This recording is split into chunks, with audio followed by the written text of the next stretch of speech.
Icon star Allu Arjun, creative genius director Sukumar దర్శకత్వంలో వచ్చిన 'Pushpa 2' south, north అన్న తేడా లేకుండా కలెక్షన్ల వర్షం కురిపిస్తుంది. 21 రోజుల్లోనే ఏకంగా 1,700 కోట్లకు పైగా వసూళ్లను సాధించి అత్యధిక వేగంగా ఈ ఘనత అందుకున్న చిత్రంగా 'పుష్ప 2' నిలిచింది.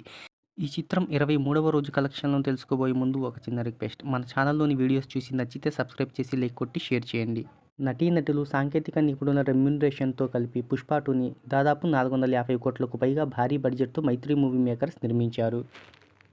భారతీయ చిత్ర పరిశ్రమలో గతంలో ఎన్నడూ లేని విధంగా 1000 కోట్లకు పైగా ప్రీ రిలీజ్ బిజినెస్ జరుపుకొని సంచలనం సృష్టించింది 'పుష్ప 2'. తొలి వారంలో ఏకంగా 1000 కోట్లు, 2 వారాలు ముగిసేసరికి 1,400 కోట్లు, 21 రోజుల్లో 1,700 కోట్లు రాబట్టి విధ్వంసం సృష్టించింది 'పుష్ప 2'. ఇక 23వ రోజు వసూళ్ల విషయానికొస్తే శుక్రవారం చాలా ఏరియాల్లో 'పుష్ప 2' కలెక్షన్స్ పడిపోయాయి.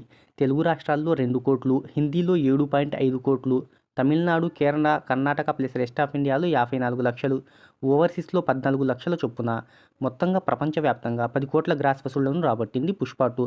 ఈ సినిమా విడుదలైన నాటి నుంచి నేటి వరకు ఇంత తక్కువ స్థాయిలో గ్రాస్ వసూళ్లను రాబట్టడం ఇదే మొదటిసారి.